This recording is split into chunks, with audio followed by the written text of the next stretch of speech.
सो leverage के अंदर आगे बढ़ते हैं। कल हमने फॉर्मेट पढ़ा था और वो फॉर्मेट के अंदर हमने ये चीज देखी थी, sales, variable cost, contribution, fix cost, profit वाला। अब इसमें मेरे को कुछ चीजें याद दिखानी है, स्पेशल अलग तरीके से देखो इसको। ऑपरेटिंग लिवरेज क्या है? तो भाई फिक्स कॉस्ट का बेस्ट यूज कैसे करना है। तो ये फिक्स कॉस्ट के ऊपर वाला पोर्शन एंड नीचे वाला portion, that is contribution and EBIT लेते हैं। तो ऑपरेटिंग लिवरेज की फॉर्मूला क्या है? Operating leverage is equal to contribution upon EBIT, ये फॉर्मूला है। फिर व्हाट इज फाइनेंशियल लिवरेज? तो उसके अंदर आप बेस्ट यूज किसका? इंटरेस्ट का करते हो। तो इंटरेस्ट के ऊपर नीचे देख लो, ये फॉर्मेट के अंदर इंटरेस्ट के ऊपर ईबीआईटी है, इंटरेस्ट के नीचे ईबीटी है। तो फॉर्मूला क्या है? EBIT upon EBT. ठीक है। अब कंबाइंड लिवरेज वो कुछ है ही नहीं, ये दोनों चीज का बेस्ट यूज कैसे करते हैं? तो उसके लिए क्या करना पड़ेगा? ये दोनों फॉर्मूला जो है उसका टोटल करना पड़ेगा, सॉरी मल्टीप्लीकेशन करना पड़ेगा। मीन्स कंट्रीब्यूशन अपॉन ईबीआईटी, ये पहली फॉर्मूला, एंड दूसरी फॉर्मूला में ईबीआईटी अपॉन ईबीटी, ये दूसरी फॉर्मूला है। फिर इसमें से ईबीआईटी हटा दो तो क्या बच रहा है? Contribution upon EBT. इसको इधर से दिखाऊं तो ये पहली फॉर्मूला का न्यूमरेटर एंड सेकंड फॉर्मूला का डिनोमिनेटर, ये दोनों का यूज है कंबाइंड लिवरेज। ठीक है। तो ये यस्टरडे हमने पढ़ा था, बट आज अब इसके मीनिंग पे फोकस करते हैं कि ये सब क्या दिखा रहा है। बराबर, फॉर्मूला वाला पार्ट तो हम समझ गए। अब इतना फॉर्मेट याद रहेगा तो will come to know about the formula कैसे बनानी। अब यही लिवरेज को ऑपरेटिंग लिवरेज भी बोलते हैं and degree of operating leverage भी बोलते हैं। इसी को कंबाइंड लिवरेज भी बोलते हैं और डिग्री ऑफ कंबाइंड लिवरेज भी बोलते हैं। इसी को फाइनेंशियल लिवरेज भी बोलते हैं, डिग्री ऑफ फाइनेंशियल लिवरेज। तो ये डिग्री शब्द आगे लगा देने से कोई फॉर्मूला चेंज नहीं हो जाती है। हाँ, अभी उसका फॉर्मूला का दूसरा सेट है वो पढ़ाना बाकी है, बट पहला set, first set of formula is done. ठीक है। अब समझते हैं कि ये सच में क्या दिखा रहा है, क्या रिलेशनशिप दिखा रहा है। तो है ना, दो अलग अलग प्रकार की फर्म्स होती है। सबसे पहले मैं ऑपरेटिंग लिवरेज की बात करता हूँ, फिक्स कॉस्ट की बात करते हैं। तो दो प्रकार की फर्म होती है। एक फर्म ऐसी होती है जो क्या ज्यादा फिक्स कॉस्ट इंकर करती है, एक दूसरी फर्म ऐसी होती है जो कम फिक्स कॉस्ट इंकर करती है। अब फिक्स कॉस्ट ज्यादा या कम इंकर करने से आपके प्रॉफिट में या आपके क्या बोलते हैं मॉनेटरी एंगल में अगर अच्छा चेंज आ रहा है तो हमको वो चेंज का यूज करना चाहिए। तो ये हमको ऑपरेटिंग लिवरेज बता रहा है। अब ऑपरेटिंग लिवरेज क्या दिखा रहा है? Contribution upon EBIT. So contribution में से सिर्फ फिक्स कॉस्ट हटा दो जो बन जाता है ईबीआईटी, तो कंट्रीब्यूशन अपॉन ईबीआईटी वाला कंसेप्ट है ऑपरेटिंग लिवरेज का। अब है ना, जिनकी फिक्स कॉस्ट ज्यादा होगी उनका ये लिवरेज ज्यादा आएगा, और जिनकी फिक्स कॉस्ट कम होगी इनका ये लिवरेज कम आएगा। एंड आइडियल माना गया है कि फिक्स कॉस्ट कम होनी चाहिए। सो ऑपरेटिंग लिवरेज भी आइडियली कैसा होना चाहिए? कम होना चाहिए। अब सर ये प्रूव करके दिखाओ। मैं प्रूव करके दिखाता हूं, देखिए जरा। सपोज यहां बातें हो रही है ये लिवरेज की, तो मैं अभी बाजू में लिख रहा हूं थोड़ा कुछ, देखिएगा। सपोज एक फर्म है ए, दूसरी फर्म है बी, बराबर है। उस दोनों का कंट्रीब्यूशन सपोज दोनों का 5 लाख है कंट्रीब्यूशन, बट यहां फिक्स कॉस्ट 1 लाख है, यहां फिक्स कॉस्ट 2.5 लाख है। ठीक है। तो अब मेरे को बताओ ईबीआईटी कितना आएगा? ये वाले केस में 4 लाख और ये वाले केस में कितना है? 2.5 लाख, बराबर। ये आया। अब देखो, एक की फिक्स कॉस्ट कैसी है? कम है। दूसरे की फिक्स कॉस्ट कैसी है? ज्यादा है। अब आइडियली फिक्स कॉस्ट कम होना तो वो बेटर है, बराबर। अब है ना, ऑपरेटिंग लिवरेज की फॉर्मूला निकालो। 5 lakh divided by 4 lakh, 5 lakh divided by 4 lakh कितना आता है? ये 5 माइनस 1, 5 लाख में से 1 लाख फिक्स कॉस्ट माइनस कर दो, 4 लाख रहता है। कितना है? 1 पॉइंट, और इधर कितना आता है? 2। 5 लाख डिवाइडेड बाय 2.5 लाख। ठीक है। Are you able to see this on screen? समझ में आ रहा है ये क्या मैं दिखा रहा हूं? अब इससे एक चीज समझ में आ रही है कि बी नाम की फर्म का ऑपरेटिंग लिवरेज ज्यादा है, जबकि ए नाम की फर्म का ऑपरेटिंग लिवरेज कम है। अब लिवरेज को मारो गोली। अभी आप ऐसा नॉर्मली सोचो कि जिसका फिक्स कॉस्ट कम है वो बेटर है ना, तो बेटर फर्म कौन सी है इधर? ए। बराबर, बट वो अलग एंगल से देखना हो तो वो ये देखना है कि जिनका ऑपरेटिंग लिवरेज कम है ना, वो फर्म अच्छी,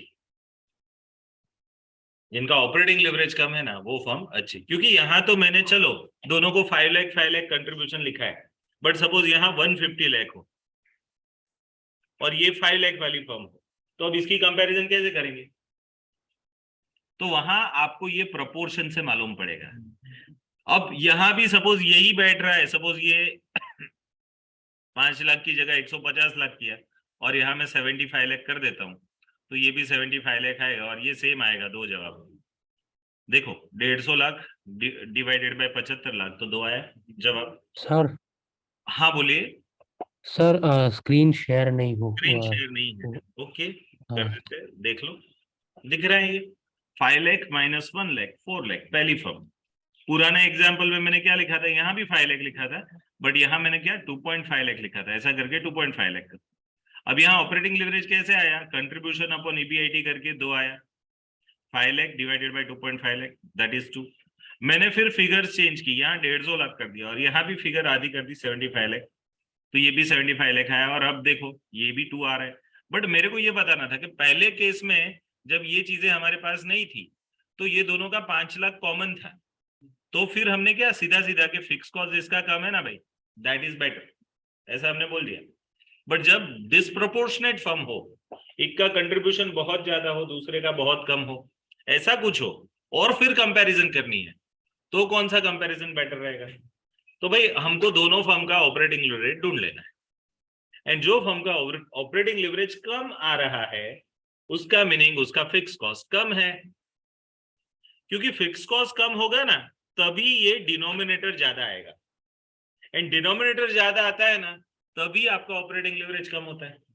अब यहाँ दूसरे वाले में देखो फिक्स कॉस्ट क्या है, 5 लाख के मुकाबले यहाँ 1 लाख थी, यहाँ 2.5 लाख है, फिक्स कॉस्ट ज्यादा है, तो उसकी वजह से डिनोमिनेटर कम आ गया, 5 लाख माइनस 2.5 लाख करके 2.5 लाख आ गया।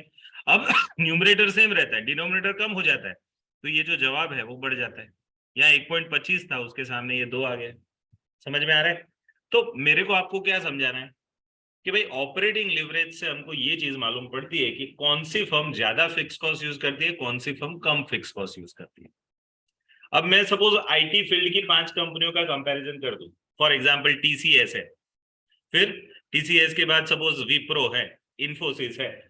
अब TCS is a giant company, अकेली कंपनी का मार्केट कैपिटलाइजेशन उतना ज्यादा है कि पूरे पाकिस्तान के स्टॉक मार्केट से ज्यादा है, अकेली कंपनी टीसीएस। अब उसका मैं प्रॉफिट देखो और इन्फोसिस का प्रॉफिट देखो, तो इन्फोसिस तो बच्चा है उसका, आप समझो।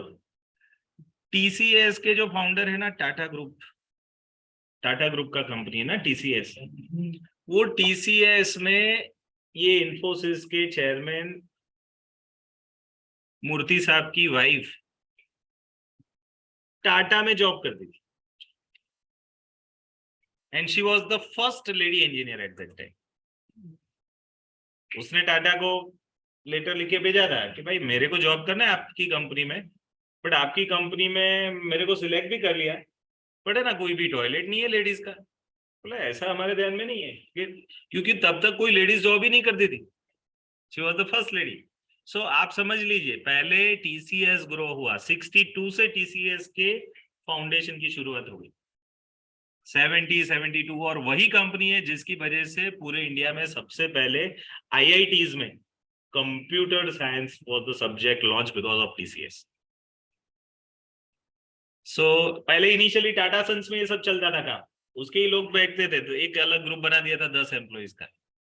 तो अब टीसीएस के मुकाबले इन्फोसिस क्या है, बच्चू है, क्योंकि उसी कंसेप्ट को देखते देखते उन्होंने फिर इन्फोसिस बना डाली, नारायण मूर्ति ने। ये लोगों को फॉलो करके अजीज प्रेम जी ने विप्रो बना डाली। आईटी कंपनी है सभी, बड़ी जायंट कंपनी है, बट अब मैं टीसीएस का बैलेंस शीट ले लूं और उसका ईबीआईटी निकालूं और उसके सामने मैं इन्फोसिस का ईबीआईटी निकालूं तो बहुत कम होगा, बहुत डिफरेंस होगा। अब मेरे को ये दोनों कंपनियों का कंपैरिजन करना है because of they are in same field, IT field.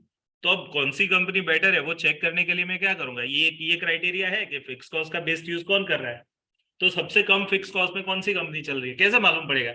आप टोटल अमाउंट पे जाओगे तो टोटल अमाउंट तो इन्फोसिस का कम ही आएगा कंपेयर टू टीसीएस, क्योंकि वो तो जाइजेंटिक कंपनी है और ये इसका बच्चू है। आप समझ लो। तो मैं कंपैरिजन कैसे करूं, बट हाँ कंपैरिजन ये रेशियो से कर पाऊंगा, इसका ऑपरेटिंग लिवरेज निकाल दूं एंड फिर कंपेयर करूं। ऐसा हो सकता है कि टीसीएस का ऑपरेटिंग लिवरेज इन्फोसिस से ज्यादा है, तो फिक्स कॉस्ट के एंगल से टीसीएस शायद बुरा चल रहा है, ऐसा पॉसिबल है, बराबर। बट आप सीधा सीधा फिगर्स का कंपैरिजन करोगे ना, सो दैट इज व्हाई ना फिगर्स आर ऑलवेज लाइंग। मैं ऐसा बोलूं 40 किलो वजन कैसा ज्यादा माना जाएगा या कम माना जाएगा, तो बोलोगे तो सर ये तो बहुत कम वजन, बट आपका माइंड में क्या चल रहा है कि ये 18 या 21 की एज वाले बच्चों का 40 किलो वजन, आपके माइंड में ऐसा इंप्लाइड चल रहा है।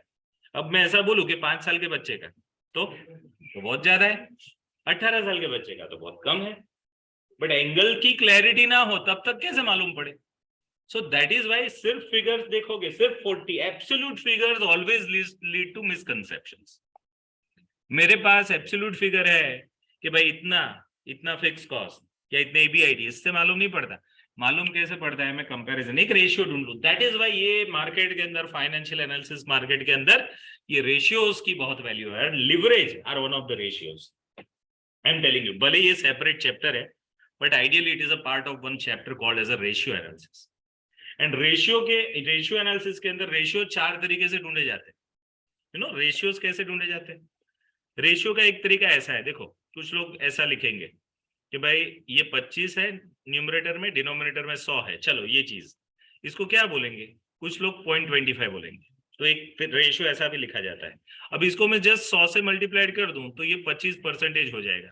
तो रेशियो लिखने का ये दूसरा स्टाइल है, एक पॉइंट में लिखो, दूसरा परसेंटेज में लिखो।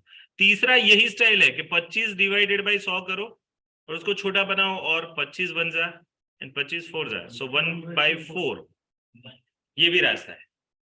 एंड कुछ लोग ऐसा भी लिख सकते हैं 25:100, ये भी रास्ता है। तो रेशियो लिखने के ये 4 रास्ते हैं। समझ में आए 4 रास्ते कौन से? एक पॉइंट में, दूसरा परसेंटेज में, एक ऐसा न्यूमरेटर डिनोमिनेटर वाले फॉर्मेट में, फ्रैक्शन बोल सकते हैं, और एक ये वाला इज टू 25:100, है ना। तो ये प्रोपोर्शन माना जाता है। अब है ना ये ऑपरेटिंग लिवरेज मींस कौन सा है मालूम है? ये तीसरा वाला है जिसमें न्यूमरेटर डिनोमिनेटर लिखते हो आप, एंड उसको कभी कभी ऐसे भी लिखा जाता है 25:100। सो ऑपरेटिंग लिवरेज कभी भी ये पॉइंट में या फिर ये परसेंटेज में नहीं लिखा जाएगा, भले वो रेशियो है। क्यों? क्योंकि रेशियोज में कुछ रेशियोज कुछ तरीके से लिखे जाते हैं, कुछ रेशियो दूसरे तरीके से लिखे जाते हैं। Are you getting this everyone? चलो बहुत अच्छे। तो ये था ऑपरेटिंग लिवरेज के रिलेटेड मेरा जस्टिफिकेशन कि भाई क्या दिखा रहा है ऑपरेटिंग लिवरेज, कि भाई हम फिक्स कॉस्ट का सबसे बेस्ट यूज कैसे कर सकते हैं। Sir what do you mean by best use of fix cost?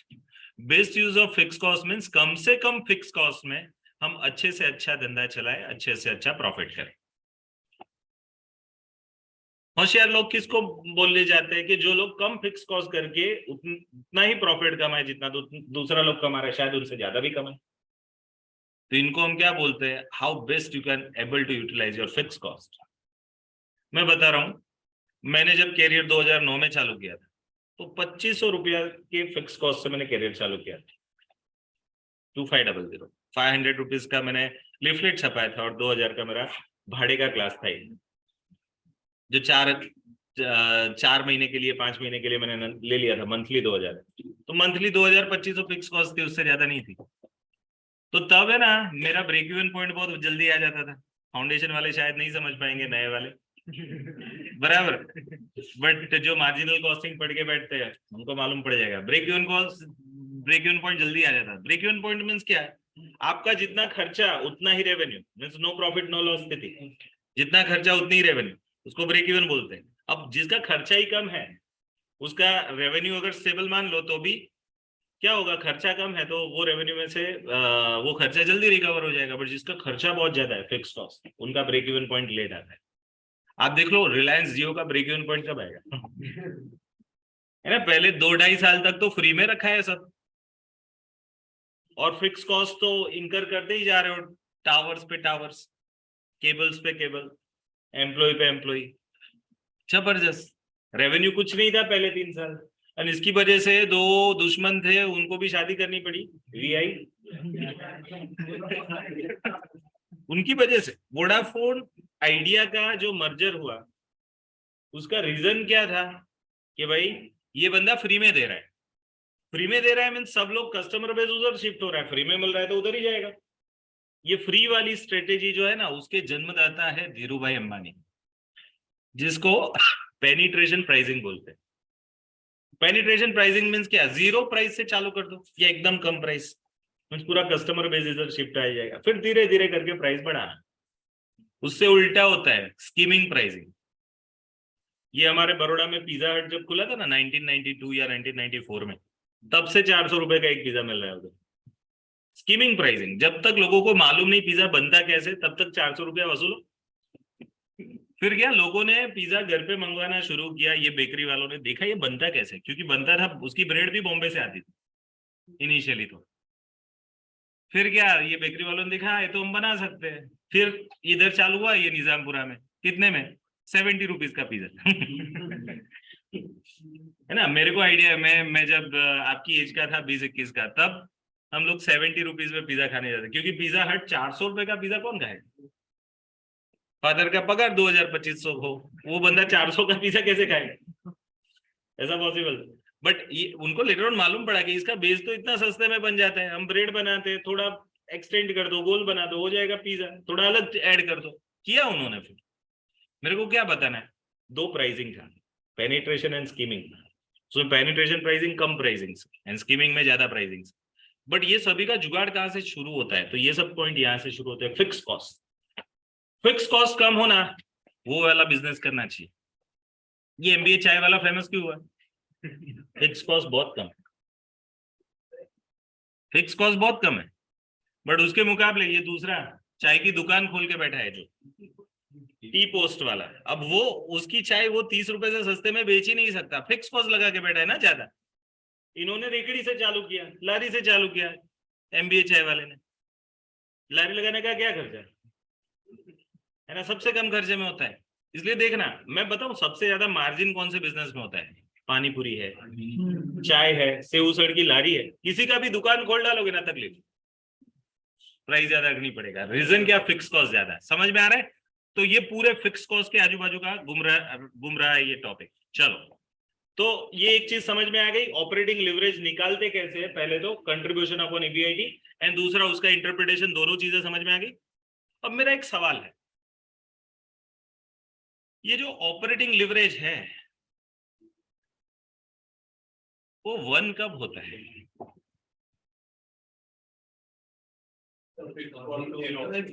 Yes yes yes, fix cost जब 0 होता है। कैसे, मैं उदाहरण देता हूं।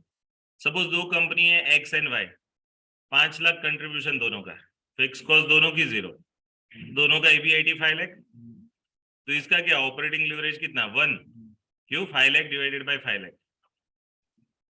तो एक चीज समझ में आ रही है कि कोई मेरे को बता दे कि ये कंपनी का ऑपरेटिंग लिवरेज 1 है, तो मैं दूसरे मोमेंट में बोल दूंगा वो कंपनी में फिक्स कॉस्ट ही नहीं होगी। आर यू गेटिंग, जहां फिक्स कॉस्ट नहीं है वहां ऑपरेटिंग लिवरेज कैसा है, 1। अब मेरा एक सवाल है, ऑपरेटिंग लिवरेज लेस देन 1 हो सकता है, थियोरेटिकली सोच के बताना। मेरा सवाल ये है कि ऑपरेटिंग लिवरेज लेस देन 1 हो सकता है। लेस देन 1 करने के लिए न्यूमरेटर ज्यादा और डिनोमिनेटर कम ऐसा होना चाहिए। मींस कंट्रीब्यूशन 5 लाख हो और फिक्स कॉस्ट -1 लाख हो, तभी ये 6 लाख पॉजिटिव होगा, 5 लाख माइनस -1 लाख। एंड तब जाके 5 डिवाइडेड बाय 6 करोगे तो लेस देन 1 आएगा पॉइंट में। अबे ना, फिक्स कॉस्ट कभी नेगेटिव हो नहीं सकती, so that is why point में नहीं हो सकता है, पॉइंट में नहीं हो सकता, ये गारंटी है मेरी। बट मैं बता रहा हूं एक और चीज, ऑपरेटिंग लिवरेज नेगेटिव हो सकता है सर, पॉइंट में नहीं हो सकता, वो नेगेटिव कैसे हो सकता है, अगर कंट्रीब्यूशन ही नेगेटिव हो गया तो वो बताओ। एंड मैं बता रहा हूं एक और चीज, एक और जगह मैं प्रूव कर दूंगा कि ऑपरेटिंग लिवरेज लेस देन 1 भी कर लूंगा। कैसे मालूम, एक उदाहरण देता हूँ। फॉर एग्जाम्पल ये दोनों कंपनी है, उसका सेल्स देख लो, सपोज यहाँ 10 लाख सेल है, यहाँ भी 10 लाख सेल है। इसका चलो वेरिएबल कॉस्ट निकालो, अब यहाँ वेरिएबल कॉस्ट 11 लाख और यहाँ वेरिएबल कॉस्ट 8 लाख है। कंट्रीब्यूशन निकालो, नेगेटिव 1 लाख है, ये क्या है 2 लाख पॉजिटिव। अब दोनों का फिक्स कॉस्ट सपोज 1 लाख है। कैसे आया ये जवाब? देखो -1 आया है।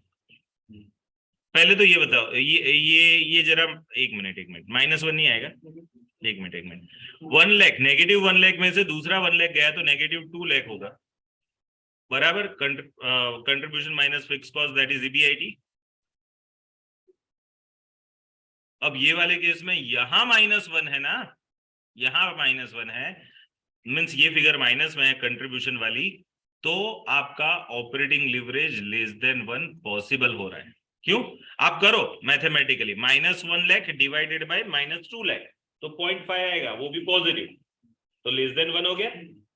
तो लेस देन 1 ऑपरेटिंग लिवरेज कब पॉसिबल है मालूम है? जब कंट्रीब्यूशन ही नेगेटिव हो ना, तभी वो ही वाले केस में पॉसिबल है। बट ये लिख के रखो कि अगर कंट्रीब्यूशन पॉजिटिव है ना, तो ऑपरेटिंग लिवरेज लेस देन 1 नहीं हो सकता।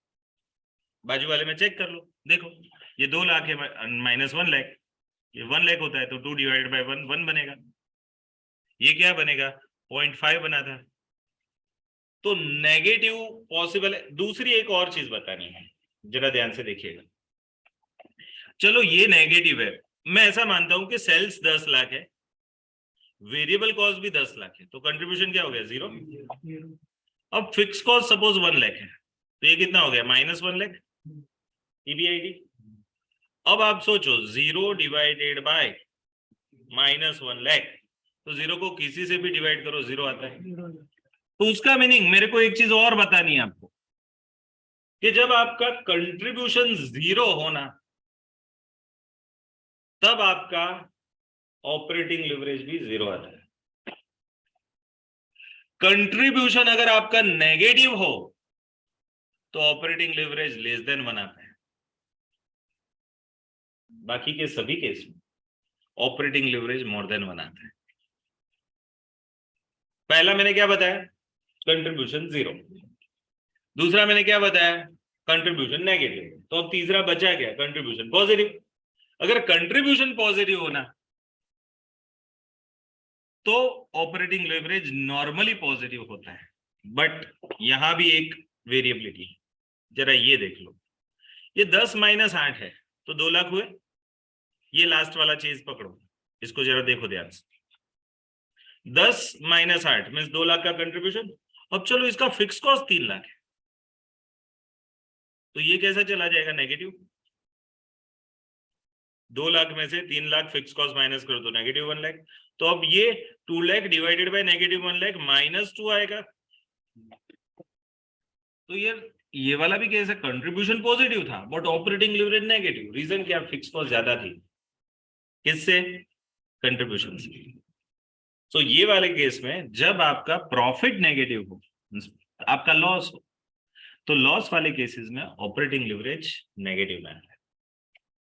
ठीक है, क्लियर है? तो ये 3 एक्सेप्शंस थी जो कहीं डिस्कस नहीं हुए, जो बीकॉम पढ़ के आए, ऑपरेटिंग लिवरेज पढ़ के ही आए 100%। मेरे को बताओ, ये 3 चीजों के बारे में मैंने जो बोला, कहीं भी डिस्कशन हुआ है? नहीं हुआ है, होता ही नहीं है। ये पॉसिबिलिटीज होती ही नहीं है उधर, क्योंकि उधर 8 एग्जाम्पल है वही करने। पॉसिबिलिटीज का कहां सवाल है? इधर we are exploring the possibilities. ठीक है, तो समझ में आ गया?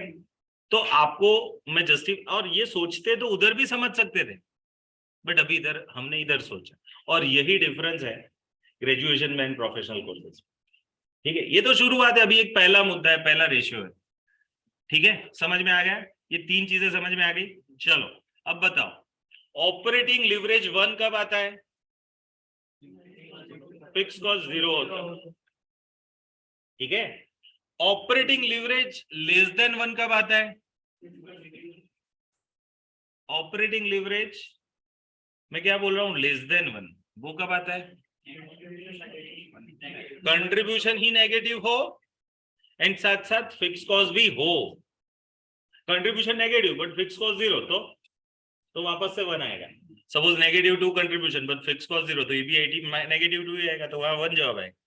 तो कंट्रीब्यूशन भी negative and fix cost is there, ये वाले केस में आपका operating leverage less than 1 possible है।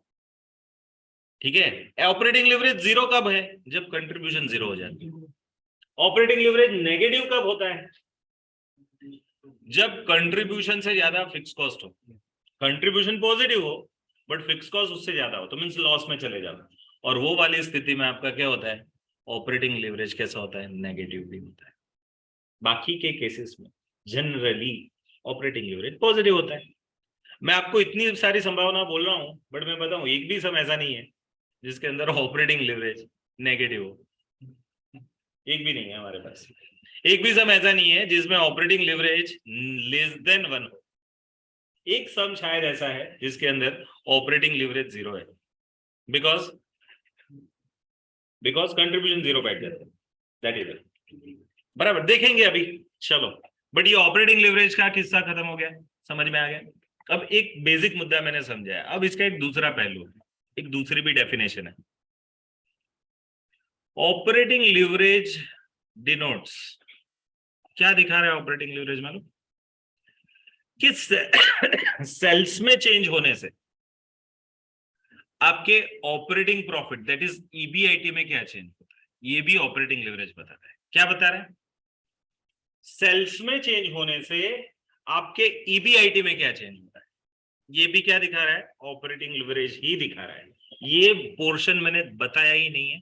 मैंने बताया था कि this is first set of formula. अब ये वाला जो मैं पोर्शन बात कर रहा हूं वो सेकंड सेट ऑफ फॉर्मूला है।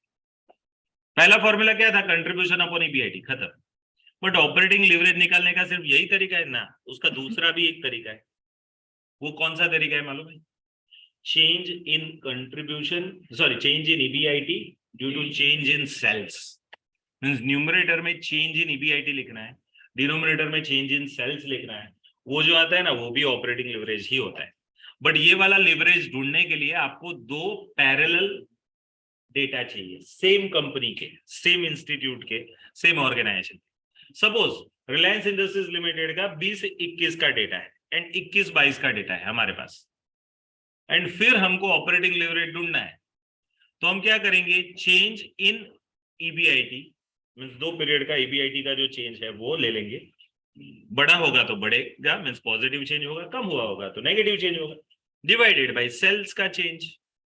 ठीक है, सेल्स भी बड़ा हुआ तो पॉजिटिव चेंज होगा, कम हुआ तो नेगेटिव चेंज होगा। तो ये करेंगे हम। Everyone getting?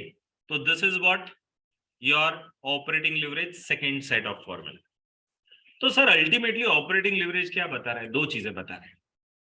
पहली, how best you can able to utilize your fix cost, वो तो बता ही रहा है, वो पहली सेट ऑफ फॉर्मूला है। बट दूसरी सेट ऑफ फॉर्मूला के बेस पे अगर मेरे को डिफाइन करना हो तो operating leverage represents how much change in EBIT due to certain change in sales. Means sales में चेंज होने की वजह से आपका ईबीआईटी कितना चेंज हो रहा है वो ऑपरेटिंग लिवरेज से मालूम पड़ जाता है। एक उदाहरण देता हूं, उदाहरण आपके सामने क्रिएट करता हूं तो आपको आइडिया आएगा कि मैं क्या बताना चाहता हूं।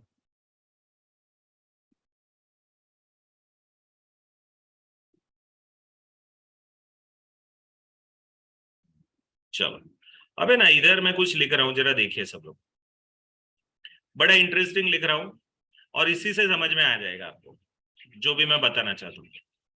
चलो, अब है ना दो कंपनीज के डेट, मींस एक ही कंपनी के दो पीरियड के डेटा में लिख रहा हूं, जरा देखो। एक ही कंपनी के दो पीरियड के डेटा। सपोज एक्स लिमिटेड है, उसका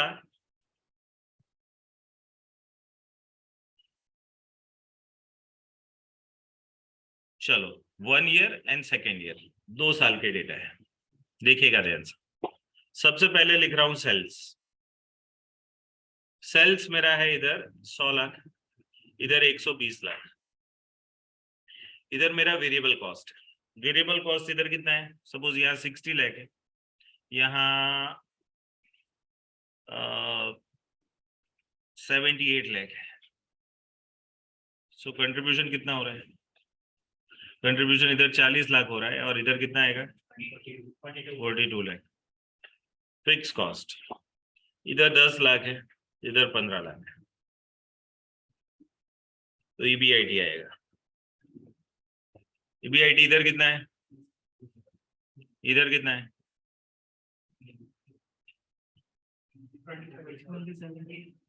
27 है, बराबर है। अब ऐसा जब कंपैरेटिव डेटा हो तो मैं क्या करूंगा, चेंज इन EBIT कितना है, -3 हुआ due to change in sales. Sales मेरा 20 लाख बढ़ा, ये कम हुआ, तो ये मेरे को ऑपरेटिंग लिवरेज दिखा रहा है। What is operating leverage? Change in EBIT due to change in sales. Sales में चेंज होने की वजह से, सेल्स अगर 20% बढ़ा तो मेरा प्रॉफिट कुछ कम हुआ, ऐसा दिखा रहा है, बराबर। ये भी एक उसका मीनिंग है। बट है ना, कोई बंदा, यहाँ एक गड़बड़ हो सकती है, कोई बंदा इंडिविजुअल ईयर का डेटा निकाल दे कि सपोज पहले साल का ऑपरेटिंग लिवरेज निकालते हैं, तो क्या करेगा, contribution upon contribution upon EBIT करेगा, तो ये कितना आएगा 1.33, 40 डिवाइड बाई 30, या 42 डिवाइडेड बाई 27 करेगा, तो ये भी 1 पॉइंट समथिंग तो आएगा ही, आगे 5 आएगा। बट अगर आप ये डिफरेंस वाली फॉर्मूला से जाओगे तो वो डिफरेंस वाली फॉर्मूला और ये फॉर्मूला का जवाब कभी सेम नहीं आएगा। रीजन क्या है, उसमें आप डिफरेंस से जाते हो जिसमें 2 पीरियड का डिफरेंस लेते हो, यहाँ तो सेम पीरियड का डेटा लेके चलते हो। तो अगर ये तरीके से टैली करना चाहो तो कभी टैली नहीं होगा, आप टैली करने का ट्राई भी मत करो। तो सर कैसे मालूम पड़े कि कौन सा सम कैसे करने का? तो जिस सम में आपको 2 साल का डेटा दिया हो, उस सम में आपको क्या करना चाहिए, बंद कर दे यार। जिस सम में आपको 2 साल का डेटा दिया हो तो वहां आपको ये कंसेप्ट यूज करना चाहिए। जिसमें सिंगल ईयर का डेटा दिया हो वहां क्या करना चाहिए, वहां पहली वाली formula, first set of formula use करनी चाहिए। समझ में आ गया? सो ऑपरेटिंग लिवरेज का कंसेप्ट अब मेरे हिसाब से ओवरऑल जस्टिफाई हो चुका है। अब है ना, इधर मैंने क्या पैम्पलेट में छाप के दिया है वो जरा देख लो। पैम्पलेट के अंदर अब सेकंड पेज पे आप आ जाओ, यहाँ ऑपरेटिंग लिवरेज के बारे में मैंने लिखा है कुछ। Second page, how best you can utilize your fix cost. देखो जरा पैम्पलेट के अंदर दिख रहा है आपको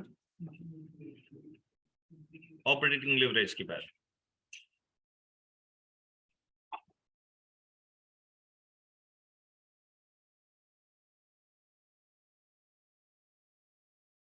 देखो जो मैंने मेरे हैंडराइटिंग से लिखा हुआ है वो जरा पढ़ो।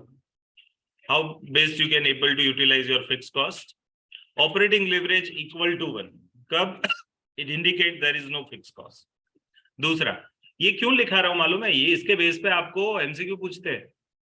ऑपरेटिंग लिवरेज करा लेंगे, एग्जाम्पल 7-8 हो गए, हो गया चैप्टर खत्म। बट ये पूछ लिया तो क्या करोगे, क्योंकि 25 मार्क का तो ऑब्जेक्टिव आने ही वाला है, और ये वाले पेपर्स में तो 30 मार्क का आएगा, जहां कॉस्टिंग FM कंबाइन आता है। ओल्ड कोर्स की बात करो, क्यों, क्योंकि दोनों का पेपर 50-50 मार्क का है, तो दोनों में क्या होगा, 15-15 मार्क का ऑब्जेक्टिव। ठीक है, कॉस्टिंग का भी 50 का और FM का भी 50 का। ओल्ड सिलेबस की बात कर रहा हूँ, सिलेबस 60। नए सिलेबस में तो सीधा फ्लैट 100 मार्क का पेपर है, तो उसमें 25 मार्क का आएगा, बराबर। बट इंडिविजुअल में भी 15 मार्क का आएगा, ठीक है, FM का। तो उसमें ऑपरेटिंग लिवरेज में डेफिनेटली पूछ सकते हैं आपको। ओके, आगे बढ़ते हैं। Operating leverage is equal to 0 कब, इट इंडिकेट्स दैट कंट्रीब्यूशन 0, तभी आता है ये। मीन सेल्स जितना ही वेरिएबल कॉस्ट हो या फिर सेल्स ही ना हो, ये दो स्थिति में ऑपरेटिंग लिवरेज आपका 0 आता है। सेल्स नहीं होगा तो वेरिएबल कॉस्ट भी नहीं होगी, ठीक है। सो दैट इज वाई ये वाली स्थिति। चलो तीसरा, ऑपरेटिंग लिवरेज ग्रेटर देन 1 कब होता है, it indicates presence of contribution as well as fix cost. Means contribution भी है, फिक्स कॉस्ट भी है, और contribution is more than fix cost है, तभी ये वाले केस में operating leverage greater than 1। Lower the operating leverage better it is. ये सेंटेंस आप याद रखना हमेशा। ऑपरेटिंग लिवरेज कैसा होना चाहिए, कम होना चाहिए। मींस अगर आपके पास चॉइस हो 2-3 फर्म में से एक फर्म सिलेक्ट करने की, और आप ये ऑपरेटिंग लिवरेज के एंगल से उसका वेरिफिकेशन करना चाहते हो, तो आप ऐसी कंपनी को सिलेक्ट करोगे, ऐसी कंपनी को प्रायोरिटी दोगे। सिर्फ चेक करने का एंगल ऑपरेटिंग लिवरेज हो तब आप वो कंपनी सिलेक्ट करोगे जिसमें आपका ऑपरेटिंग लिवरेज कम हो, ठीक है। तीसरा, it is possible when fix cost is very low. फिर आगे देखो, operating leverage less than 1, it indicates there is a negative contribution and presence of fix cost. Contribution negative है एंड फिक्स कॉस्ट भी है, मीन्स आप सोचो contribution तो negative है बट आपका प्रॉफिट और नेगेटिव हो जाएगा। क्यों? नेगेटिव फिक्स कॉस्ट में से आप सॉरी नेगेटिव कंट्रीब्यूशन में से आप वापस से फिक्स कॉस्ट भी माइनस करोगे तो आपका लॉस हो जाएगा, ज्यादा कंट्रीब्यूशन से लॉस ज्यादा होगा। तो वो वाली स्थिति में तो ये हर एक शब्द को जो लिखा है ना सोच समझ के लिखा है, आपको कुछ एक्स्ट्रा लिखने की जरूरत है, सब कुछ मैंने लिखा हुआ है बट समझने पे ध्यान दो। बराबर? आगे देखो, operating leverage positive sorry negative कब? It indicates that fix cost is more than contribution. अब फिक्स कॉस्ट कंट्रीब्यूशन से ज्यादा हो तो क्या होगा? आपका प्रॉफिट कैसा हो जाएगा? कम। So contribution positive and EBIT negative होता है तब ऐसा होता है। फिर आगे ऑपरेटिंग लिवरेज, अब है ना ये एक जोरदार स्थिति है, एरर। ऑपरेटिंग लिवरेज ढूंढने जाओगे एरर आएगा, ऐसा पॉसिबल है सर? मींस ऑपरेटिंग लिवरेज ढूंढा ही ना जा सके, ऐसा तभी होता है जब डिनोमिनेटर 0 हो जाए। मैं एक उदाहरण देता हूं, आप जरा समझिए। चलो, contribution minus fix cost is equal to profit, ऐसा है ना, और इसी को ईबीआईटी बोलते हैं ना। चलो, एक कंपनी है जिसका 5 लाख कंट्रीब्यूशन है, फिक्स कॉस्ट भी कितना है? 5 लाख, 0। तो ये स्थिति में क्या है? Contribution is equal to fix cost. When contribution is equal to fix cost, तो अब क्या हो जाएगा? 5 लाख डिवाइडेड बाय 0। अब कैलसी पे चेक करो, 5 लाख डिवाइडेड बाय 0 लिख के जाओ, इक्वल टू प्रेस करो, एरर आएगा। क्यों? क्योंकि कोई भी चीज को 0 से डिवाइड करे ना, उसका मैथमेटिकल सॉल्यूशन आज तक मैथमेटिशियंस ने ढूंढ नहीं पाए, इसलिए एरर बोलते। तो ऑपरेटिंग लिवरेज ढूंढा ही ना जा सके, ऐसा कब होगा? जब contribution and fix cost same हो जाए। क्यों? तब डिनोमिनेटर 0 हो जाएगा। समझ में आ रहा है? एवरीवन क्लियर हो? तो बस ये मुद्दा था और यहाँ ये पॉइंट कंप्लीट हो जाता है। ठीक है? So I hope it is clear to everyone regarding operating leverage. बराबर है? ओके, अब थोड़े एग्जांपल्स हो जाए इसकी प्रैक्टिस करते हैं ऑपरेटिंग लिवरेज के एग्जांपल्स की। तो ऑपरेटिंग लिवरेज के एग्जांपल्स निकालते, आपके पास पैम्पलेट पड़ा होगा, प्लीज ओपन दैट पैम्पलेट।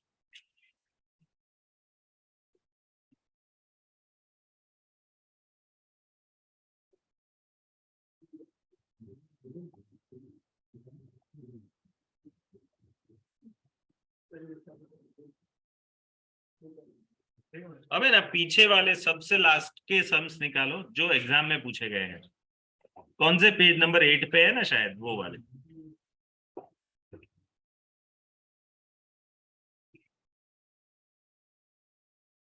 उसमें जून 15 देखो, वो 1 मिनट, वो फाइनेंशियल लिवरेज है। 1 मिनट, दिसंबर 15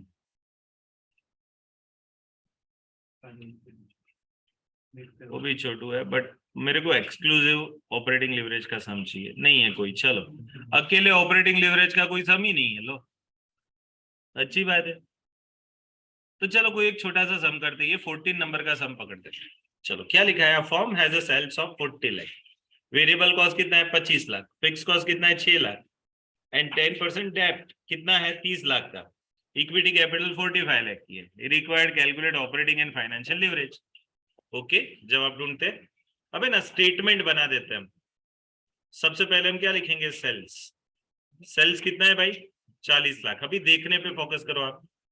माइनस वेरिएबल कॉस्ट कितना है? 25 लाख। ठीक है, हमने सेल्स लिख दिया, हमने वेरिएबल कॉस्ट लिख दिया, तो मेरे को क्या मिला? कंट्रीब्यूशन मिला। कंट्रीब्यूशन कितना आया? 15 लाख। 15 लाख में से मैं क्या माइनस करता हूँ? Fix cost. फिक्स कॉस्ट कितना है? 6 लाख। तो इसको हम क्या बोलते हैं? ईबीआईटी। ईबीआईटी कितना आया? 9 लाख, माइनस इंटरेस्ट। इंटरेस्ट क्या है भाई? तो 10% डेप्ट ऑफ ₹30 लाख, मीन्स 30 लाख का 10% कर लो। 30 लाख का डेप्ट है, उसका 10% interest, that is 3 lakh interest. तो ये क्या आ गया? ईबीटी कितना आ गया? 6 लाख। अब यहाँ दोनों लिवरेज आएंगे। पहले मैं ऑपरेटिंग लिवरेज ढूंढता हूँ। ऑपरेटिंग लिवरेज मीन्स क्या? Contribution upon EBIT. चलो, कंट्रीब्यूशन कितना कितना है? 15 लाख। ईबीआईटी कितना है? 9 लाख। 15 डिवाइडेड बाई 9 कितना आता है? 1.67। चलो अभी फाइनेंशियल लिवरेज क्या है? ईबीआईटी अपॉन ईबीटी,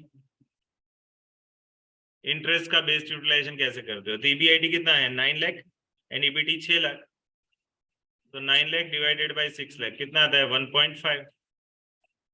ठीक है, तो ये जवाब है, सिंपल है, आएगा ये जवाब। देखो 1.67 लिखा है इधर एंड 1.5 लिखा है, दोनों जवाब टैली हो रहे हैं। समझ में आया एवरीवन?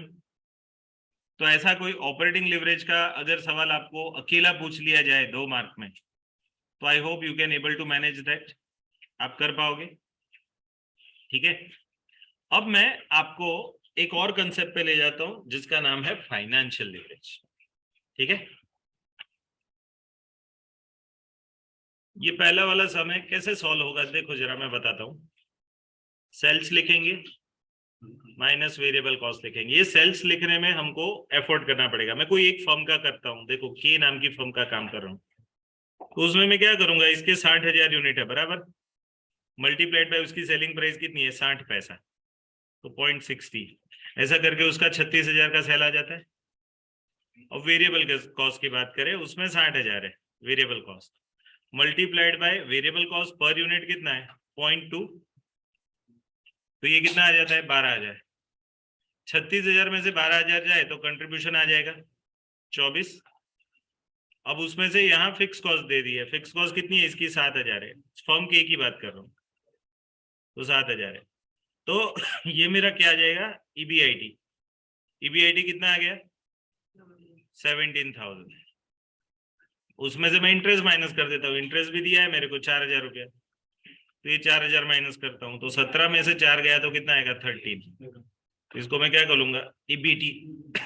अब इसी इसको मैं थोड़ा आगे एक्सटेंड करूं तो यहां ही मैं लिख देता हूं कि operating leverage is equal to contribution upon EBIT, तो कितना आएगा? 24,000 डिवाइडेड बाय 17,000, 1 एंड ऐसा फाइनेंशियल लिवरेज आ जाएगा कि भाई ईबीआईटी अपॉन ईबीटी कितना आएगा? 17,000 डिवाइडेड बाय कितना? 13,000, 1.3। आया समझ में? अब ऐसा के का बना है, ऐसा एल का एंड एम का बना देने का बाजू बाजू में। ठीक है, फॉर्मूला एक ही बार लिखने की, कॉलम्स 2 बना दो एक्स्ट्रा, हो गया सब। ओके, क्लियर है? पाएगा ना? Okay done. अब थोड़ा फाइनेंशियल लिवरेज के बारे में पढ़ लेते हैं। What is financial leverage? तो भाई फाइनेंशियल लिवरेज का फर्स्ट सेट ऑफ फॉर्मूला पढ़ा रहा हूं। फाइनेंशियल लिवरेज क्या है बेसिकली कि आप how best you can able to utilize your interest cost, आप अपनी इंटरेस्ट कॉस्ट का सबसे ज्यादा यूज कैसे करते हो। अच्छा, तो ना यहाँ एक सवाल होता है, कुछ लोगों को ऐसा लगता है लाइफ में कि लोन लेना ही नहीं चाहिए। आप बताओ मेरे को, आप में से कितने लोग ऐसा मानते हैं कि लाइफ में लोन नहीं लेना चाहिए, या किनके पेरेंट्स ऐसा मानते हैं कि लोन वोन तो लेना ही नहीं है? बराबर, रेज योर हैंड्स। बहुत सारे लोगों को देखा मैंने जो ऐसा बोल रहे हैं कि भाई लोन नहीं लेनी चाहिए, वाई टू पे इंटरेस्ट, जितना करना है खुद के पैसे से करो, लोन लेंगे तो कर्जा रिपे करने का टेंशन रहेगा। बराबर, ये एक मेंटालिटी है। एक और भी है, कुछ लोग ऐसा बोलते कि नहीं भाई धंधा तो दूसरों के पैसे से ही करना चाहिए है ना, बिजनेस में दूसरों के पैसे से ही बिजनेस होना चाहिए हमारा, तो ये दूसरों के पैसे से बिजनेस होना चाहिए। ये मेंटालिटी वाले क्या करेंगे, बाहर वालों से पैसे लेंगे, बोरो करेंगे एंड फिर वो पैसे रिपे करेंगे, जैसे जैसे कमाएंगे वैसे वैसे रिपे करते जाएंगे। बराबर, तो ये क्या दिखा रहा है? ये क्या दिखा रहा है कि जब कोई दूसरे के पैसे हम ले रहे हैं और फिर वापस कर रहे हैं तो ऐसे ही थोड़ा वो देगा, हमको कुछ देना पड़ेगा उसको, और वो जो हम उनको देते ना वो कंसिडरेशन को इंटरेस्ट बोला जाता है। ठीक है, अब तीसरी मेंटालिटी जो हम ये फाइनेंशियल लिवरेज से क्रिएट करेंगे अपने माइंड। पहली मेंटालिटी वाले क्या है, भाई कर्जा लेना ही नहीं, जीरो इंटरेस्ट वाले लोग। दूसरी मेंटालिटी क्या है, तो भाई कर्जा लो, फुल टू जितना लेना है उतना लो, सब दूसरों के पैसे से ही धंधा चलाओ, है ना। ये दूसरी मेंटालिटी है। अब मैं तीसरी मेंटालिटी बता रहा हूँ, किसी ने खुद चालू किया, ऑटोमेटिक नहीं होगा, मैं बता रहा हूँ। हाँ, मैं एमआई वालों को छोड़ूंगा नहीं। इधर एक रिस्ट्रिक्शन है, मैं बता देता हूँ, कोई अपने मोबाइल से please never start AC, tell me, I will do. पहले बंद हो गया, आप में से किसी ने चालू नहीं किया ना, बस मोबाइल से प्लीज मत करना। कोई रिस्ट्रिक्शन नहीं है, हमको एयर कंडीशन बिल पे करने में कोई प्रॉब्लम नहीं, उतना कमा लेंगे। प्रॉब्लम क्या है मालूम है, ये अगर आप दूसरे मोबाइल से इसको चालू करते हो ना, तो उसकी सेंट्रल सर्किट उड़ जाएगी।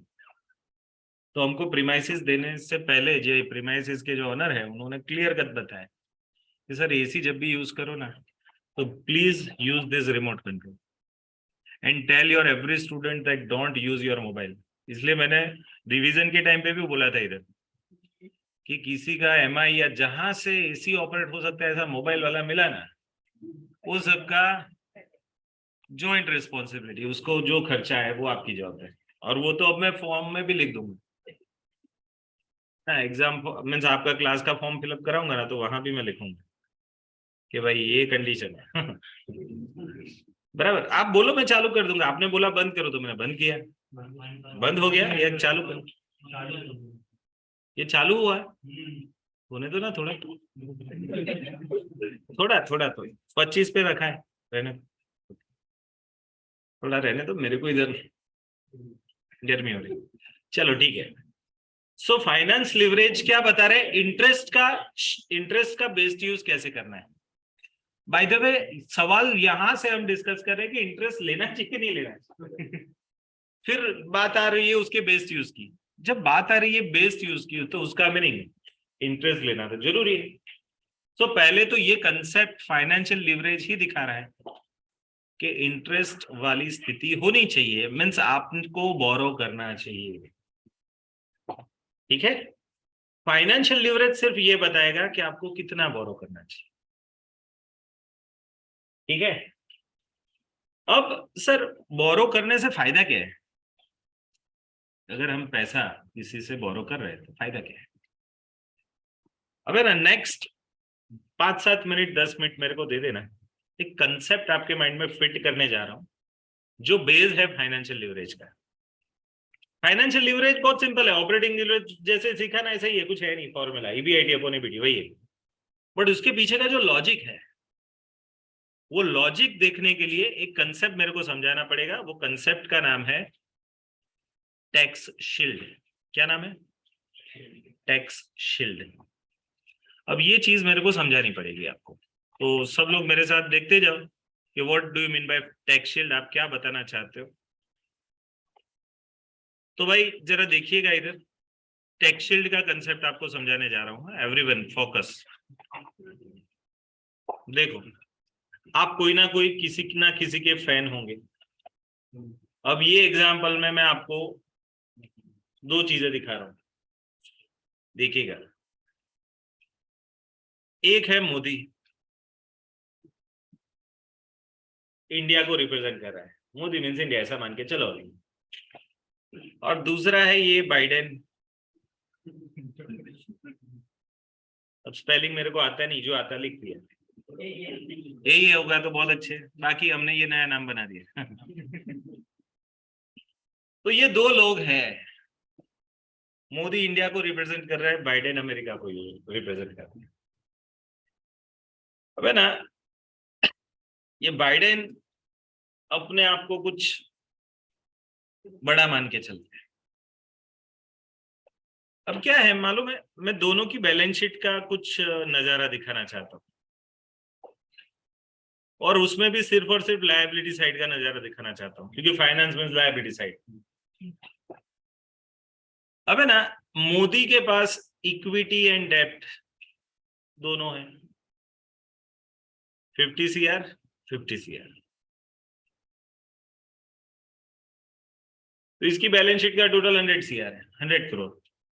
और डेब्ट कितने परसेंटेज वाली है, सपोज 10% वाली डेब्ट, ओके।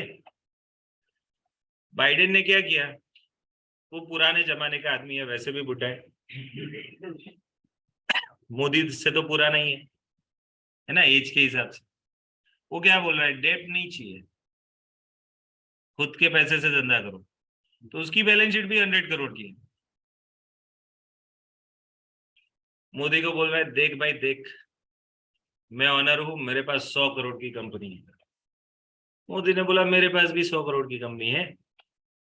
बाइडेन ने बोला देख 100 करोड़ मेरे ही है, तेरे कितने हैं, 50 करोड़ है भाई, तो 50 करोड़ तो बाहर वालों से लिए तूने, है ना। बाइडेन हंसा जोर से एक बार, अब दूसरी बार भी हंसेगा देखो। अब दोनों की पीएनएल अकाउंट की बात करते हैं, तो दोनों का ईबीआईटी डायरेक्ट मैं बोल देता हूं, sales, variable cost, contribution, fix cost, profit, सीधा प्रॉफिट की बात करते हैं। तो इनकी कंपनी का ईबीआईटी है सपोज 30 करोड़, बाइडेन की कंपनी का भी ईबीआईटी कितना है, 30 करोड़, दोनों को सेम मान। यहां भी बाइडेन एकदम फक्र से हंस रहा है, मेरा प्रॉफिट तो देख। मोदी ने बोला मेरा भी उतना ही है भाई। बाइडेन बोला तू समझा नहीं मोदी, देख ऐसा सोच, इंटरेस्ट माइनस कर चल। मोदी ने इंटरेस्ट माइनस किया, 50 करोड़ का 10%, 5 करोड़। इसने क्या माइनस किया, 0, अंडर। अब बाइडेन बोल रहा है देख भाई देख, ये ईबीटी या टैक्सेबल प्रॉफिट तो देख, 25 करोड़ तेरे पास, मेरे पास कितना, 30 करोड़। अभी भी टैक्स तो बाकी है। चलो मानते हैं दोनों कंपनी में या दोनों कंट्री में 20% टैक्स रेट है, 20%। तो ये 25 करोड़ का 20% 5 करोड़ होगा, और इधर 6 करोड़ होगा। बाइडेन अब हंस रहा है ये दिखा के कि देख प्रॉफिट आफ्टर टैक्स या अर्निंग आफ्टर टैक्स कितना है इधर तेरा, तेरे पास कितना आया, 20 करोड़, मेरे पास कितना आया, 24 करोड़। अब ये हंस रहा है कि देख मेरे पास तेरे से ज्यादा इक्विटी, नंबर 1 रीजन, मेरे पास तेरे से ज्यादा का प्रॉफिट। ऑनर का प्रॉफिट कितना, देखो ये कंपनी में ऑनर का प्रॉफिट कितना, 20 करोड़, यहाँ ऑनर का प्रॉफिट कितना, 24 करोड़। तो बोल तेरे से ज्यादा इक्विटी है, तेरे से ज्यादा मैं कमा रहा हूं, मैं तेरे पे हंस रहा हूं। मोदी साहब ने बोला साहब हंस लिए आप, अब कुछ मैं बोलूं कि अभी तक तो मैंने बोला ही नहीं, आप ही बोल रहे हो। आपकी मर्जी हो तो मैं बोलूं, अब मैं आपको पूछ रहा हूँ। मोदी बाइडेन को नहीं पूछ रहा, मैं आपको पूछ रहा हूँ, आपकी मर्जी हो तो बोलो, कुछ बोलो। अबे ना एक सीधा दूसरा कैलकुलेशन तो छोड़ो, फाइनेंशियल लिवरेज को मारो गोली, अभी बात ही नहीं करते उससे, सीधी सीधी बात करते हैं। हमारा गुज्जू माइंड लगाओ, मैंने कितना रुपया इन्वेस्ट किया, मैं कितना कमा रहा हूँ, 50 करोड़ इन्वेस्ट किया, 20 करोड़ कमा रहा हूँ, कितना रेशियो है, 40% कमा रहा हूँ 50 का। तू कितना कमा रहा है, 24, ले। अब हंस, अक्षय कुमार वो एड में नहीं बोलता, अब हंस। अरे सिगरेट वाली एक एड। तो पहले तो हमने ये दिखा दिया, बट अब थोड़ा बात तो कर रहे थे ऑपरेटिंग लिवरेज की, है ना, सॉरी फाइनेंस लिवरेज की, और उसमें भी बात कर रहा था टैक्स शील्ड की। तो अब कर्जा क्यों लेना चाहिए वो बता रहा हूँ। एंड अभी तो मोदी का मास्टर स्ट्रोक तो देखा ही नहीं आपने, आपने मीन्स वो आप नहीं। अभी मास्टर स्ट्रोक देखो, मोदी बोल रहा है भाई इधर, एक एक साउथ में एक मूवी आया था, मैं ही राजा और मैं ही समथिंग, मैं ही राजा मैं ही मंत्री। मीन्स मोदी बोला देख ये 100 करोड़ मेरे ही है, मैंने 50 करोड़ इक्विटी के फॉर्म में दिए, 50 करोड़ का डेब्ट देने वाला भी मैं ही हूँ। बाइडेन को अब चकरा गया, पहले तो इधर ही देख के परसेंटेज देख के हिल गया बंदा, और दूसरा ये 100 करोड़ तेरे, हाँ। बट अब मोदी बोल रहा है देख तू कितना कमा रहा है, 24, मैं कितना कमा रहा हूं, तेरी मर्जी में मैं 20 कमा रहा हूं, बराबर। बट सच में ये 50 करोड़ का 10% इंटरेस्ट भी किसको मिलेगा, मेरे को ही मिलेगा। तो 20 + 5 25 कमाया, और सब कॉस्टिंग के स्टूडेंट है। एक अपॉर्चुनिटी कॉस्ट, ऐसा ही एक अपॉर्चुनिटी रेवेन्यू का भी कंसेप्ट है। मेरे को बताओ, tax is outflow of rupees from company to government. Biden कितना दे रहा है गवर्नमेंट को? ये कितना दे रहा है? 1 करोड़ यहां बचा है। सच में कितना कमा रहा है ये?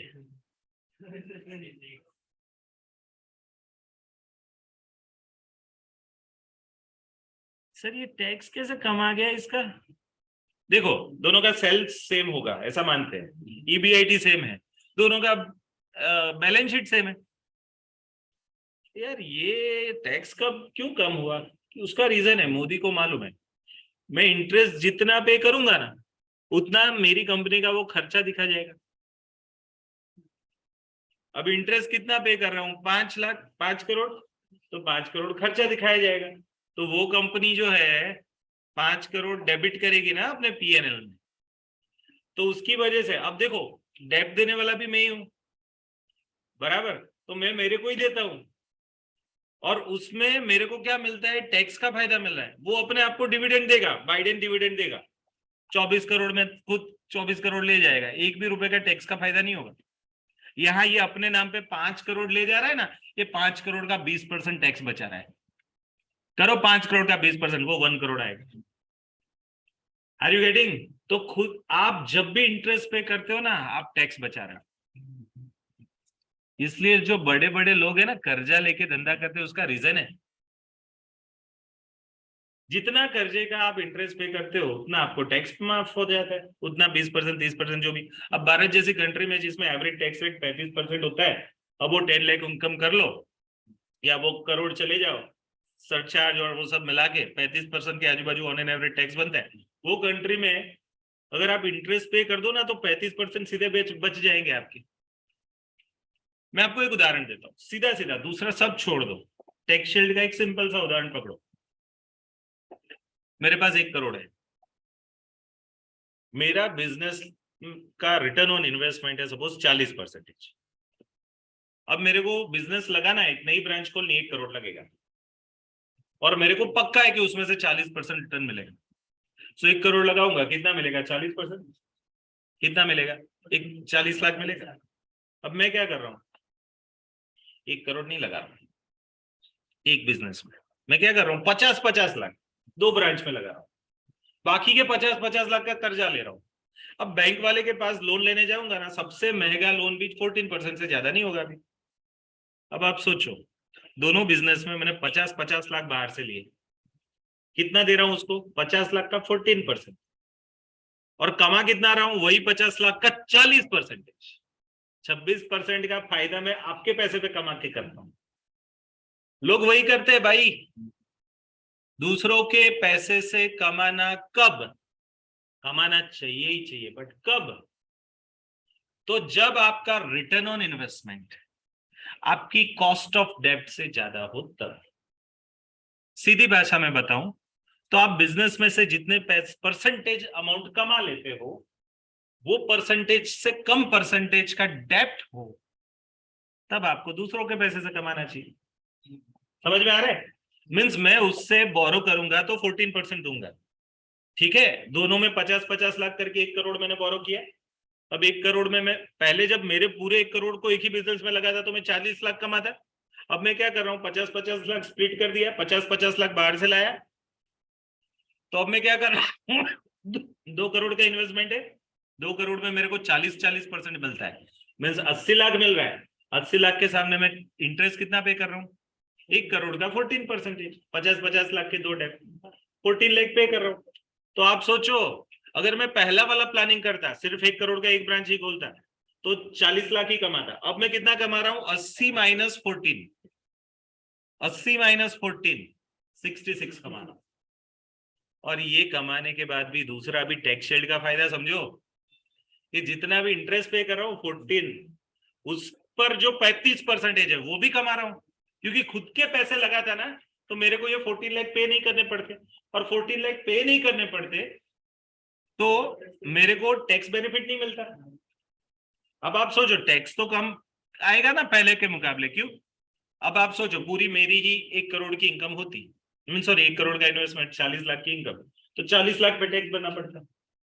अब मैं 40 माइनस 7 करूंगा, क्यों? क्योंकि 50 लाख पे, 50 लाख का पहली ब्रांच का लोन, तो 50 लाख पे 14%, 7 लाख, तो 7 लाख कम हो जाते हैं, 40 में से 7 कम हो जाएंगे, तो टैक्स कितने पे लगेगा? 33 लाख पे। तो मैंने 7 लाख का टैक्स भी बचा दिया। अब 7 लाख का 35% करो, एटलीस्ट 1/3, 7 लाख का 35% करो, ठीक है? उतना भी मेरे को फायदा, टैक्स बचाया। और ये जितना आप टैक्स बचाते हो ना बाय इनकॉर्पोरेटिंग डेब्ट इन योर कैपिटल स्ट्रक्चर, इसको ही बोलते हैं टैक्स शील्ड। शील्ड का मीनिंग क्या? छाता, छत। मेरा कुछ बच रहा है, छत से क्या आप बच रहे हो, प्रोटेक्ट हो रहे हो, किससे? रेन से, है ना? कुछ लोग गर्मी में भी छाता लेके चलते हैं, है ना? वो जो सनलाइट है उससे भी आप बचोगे। तो you are protecting, you are shielding yourself by what? By taking a डेब्ट। सो बड़े बड़े कॉर्पोरेट हाउसेस लोन ले रहे हैं ना, उसका रीजन ये है। और हम जैसे लोग जब उनकी बैलेंस शीट देखते हैं और जिन कंपनियों में लोन नहीं होता है ना, हम सजेस्ट करते हैं कि आप लोन लो। क्यों लोन नहीं लेते हो? लोन लो, फायदा होगा आपका, कुछ करे भी नहीं फायदा हो जाएगा। कमा रहे हो उतना ही कमाओ, उतना ही एफोर्ड करो, सिर्फ थोड़ा कैपिटल स्ट्रक्चर चेंज करो, आपका टैक्स बचेगा, वो फायदा है। टैक्स बचना भी एक फायदा है। और इसीलिए मालूम है आज के जमाने में अभी ये चार्टर्ड अकाउंटेंट्स लोगों को टैक्सेशन की, पर्टिकुलरली डायरेक्ट टैक्स की एडवाइस के लिए प्रीफर इसलिए किया जाता है कि उन लोगों का मेन रोल जो है ना इनकम टैक्स रिलेटेड होता है। इनकम टैक्स में कैसे टैक्स प्लानिंग करते हैं, फाइनल में 30 से 40 मार्क का टैक्स प्लानिंग पढ़ाते हो, टैक्स कैसे बचाओगे। आपको मालूम है इनकम टैक्स में कंसेप्ट आता है Hindu undivided family, HUF। Tax planning है पूरा, उसको एक आर्टिफिशियल पर्सन बना दो, उसके नाम पे पहले 2.5-3 लाख जो भी आपको मिलता है वो बेनिफिट मिल जाएगा, 1.5 लाख का इन्वेस्टमेंट उधर कर सकते हो, तो आप ऐसा समझ लो 4 लाख तो बचा लिया आपने। तो आपके पास एक फैमिली प्रॉपर्टी हो, एंसेस्ट्रल प्रॉपर्टी जिसमें से इनकम आ रही है, वो प्रॉपर्टी का HUF क्रिएट कर दो, खत्म हो गया आपका 4 लाख तक का तो सेविंग हो जाएगा। ठीक है? हम लोग क्या करते हैं मालूम, फादर अपनी वाइफ के नाम से धंधा चालू कर देगा, अपने लड़के के नाम से चालू कर देगा, बट उसको मालूम नहीं क्लबिंग प्रोविजन भी आती है। और वो क्लबिंग प्रोविजन में क्या, जो ज्यादा कमा रहे हैं ना उसके अंदर में जो कम कमा रहे हैं ना उसकी इनकम ऐड कर देते हैं। आपने पढ़ा होगा बाय द वे क्लबिंग, तो है ना, सोच समझ करे बिना क्लबिंग कर दिया ना। धीरू भाई ने अपना एक भी बिजनेस कोकिला बेन के नाम पे नहीं किया है, क्यों? वो नहीं पढ़ी लिखी है। अब उनके नाम पे बिजनेस खोल देंगे, कोकिला बेन आप क्या कर रहे हो? हाँ मैं घर में रोटी बना रही हूँ। बट तू आप इतना ज्यादा कमा रहे हो, टैक्स नहीं, वो तो मेरे हस्बैंड देखते, बस खत्म हो गया क्लबिंग। आपके घर में भी फादर मम्मी के नाम पे बिजनेस कर रहे हो ना, तो बोल देना मम्मी पढ़ी लिखी होनी चाहिए। बाकी है ना क्लबिंग में पॉसिबिलिटी है, उनकी इनकम आपके अंदर क्लब हो जाएगी, बराबर? तो थोड़ा टैक्सेशन भी है, थोड़ा फाइनेंशियल मैनेजमेंट भी है ना, सब कुछ है, बट बनिएगा दिमाग। ये रखना है अपने माइंड में, क्या? टैक्स बचाना है, ठीक है? इसी को बोलते हैं tax shield. By the way I able to tell you about the tax shield. Tax shield क्या है? तो इधर जो 5 लाख की जगह 6 लाख टैक्स था, या 6 लाख की, सॉरी 6 करोड़ की जगह 5 करोड़ किया, जो 1 करोड़ बचाया, इसी को बोलते हैं टैक्स शील्ड। और टैक्स शील्ड क्या होता है? जितना आपने इंटरेस्ट पे किया, वो इंटरेस्ट इंटू टैक्स रेट करे, 5 करोड़ इंटू 20% करे, उतना टैक्स आप बचा रहे, बराबर? ये कंसेप्ट को हम क्या बोलते हैं? Tax shield. अब लेटर ऑन जब भी मैं टैक्स शील्ड का जिक्र करूंगा ना, तो ये बोल दूंगा कि वो मोदी बाइडेन वाला याद करो, बराबर? आपको याद आ जाएगा, ठीक है? आगे के लेक्चर में दूसरा डिटेल में देखेंगे, तब तक गुड डे, जय हिंद।